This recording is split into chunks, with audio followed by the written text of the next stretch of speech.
राष्ट्रपिता महात्मा गांधी और लाल बहादुर शास्त्री की जयंती पर हिमाचल प्रदेश के राज्यपाल राजेंद्र विश्वनाथ, मुख्यमंत्री जयराम ठाकुर, भाजपा प्रदेश अध्यक्ष सुरेश कश्यप ने ब्रिज मैदान पर स्थापित महात्मा गांधी की प्रतिमा पर पुष्पांजलि अर्पित की, जिसके बाद भारत के पूर्व प्रधानमंत्री लाल बहादुर शास्त्री की जयंती पर डीसी ऑफिस स्थित प्रतिमा पर पुष्पांजलि अर्पित की गई।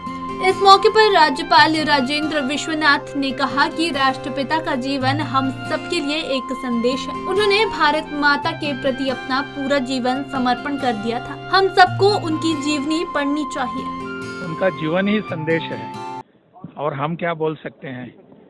इतनी महान विभूति का जीवन जो है उसको अगर हम पढ़ने का आग्रह करें, संकल्प करें आज के दिन, वहीं से हमको संदेश मिलता रहेगा। उनका जीवन सादगी पूर्ण था और पूरे देश के प्रति निष्ठावान तरह के उनको समर्पित करके उन्होंने अपने पूरा जीवन दे दिया है। और इस आज़ादी के 75वें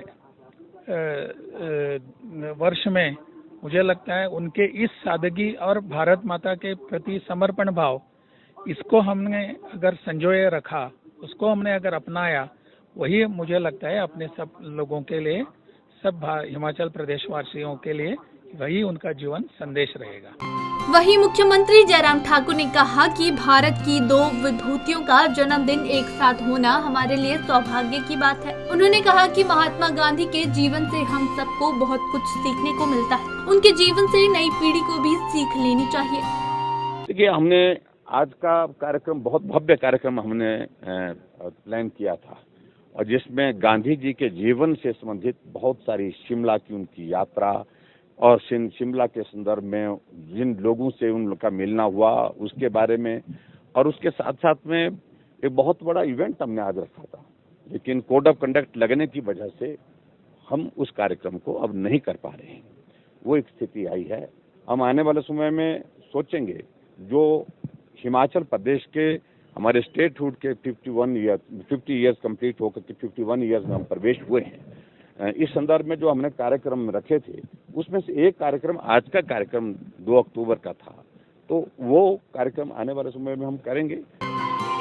इस मौके पर सीएम ने आने वाले उपचुनावों में भाजपा की 4 सीटों पर बड़ी जीत का दावा किया। उन्होंने कहा कि कोरोना महामारी के चलते भी प्रदेश भर में भरपूर विकास हुआ है। सीएम ने आगे क्या कुछ कहा, चलिए आपको सुनाते हैं। देखिए, चुनाव हैं, एक लोकसभा का है, 3 विधानसभा के चुनाव हैं। हम 4 सीटों को जीतने के लिए जा रहे हैं और निश्चित रूप से हिमाचल प्रदेश में कोविड के इतने बड़े संकट के बावजूद भी हर क्षेत्र में विकास हुआ है और खासतौर से जहां इन विधानसभाओं में जहां चुनाव हो रहा है, जिस लोकसभा में चुनाव हुआ, वहां पर भी विकास हुआ है। हम विकास के मुद्दे पर लोगों के बीच में जाएंगे।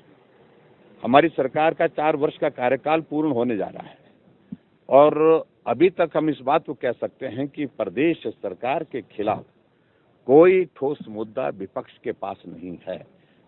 कोविड की बात करते हैं, कभी थोड़ी बहुत महंगाई की बात करते हैं। महंगाई के संदर्भ में मैं सिर्फ इतना ही कहना चाहूँगा, क्या कांग्रेस के ज़माने में महंगाई बिल्कुल खत्म हो गई थी? इसका जवाब उनके पास है क्या? और दूसरी बात, हमारा संगठन मजबूत है, पार्टी का नेतृत्व मजबूत है। आदरणीय मोदी जी, आदरणीय अमित शाह जी, आदरणीय जगत प्रकाश नड्डा जी के नेतृत्व में पूरे देश भर में, और उसके साथ साथ में हिमाचल प्रदेश में भी पार्टी संगठित है। उपचुनावों की घोषणा के बाद से दोनों राजनीतिक पार्टियों में हलचल बढ़ गई है। पार्टी की क्या रणनीति रहेगी, इस पर लगातार मंथन किया जा रहा है। पंजाब केसरी टीवी के लिए शिमला से अली की रिपोर्ट।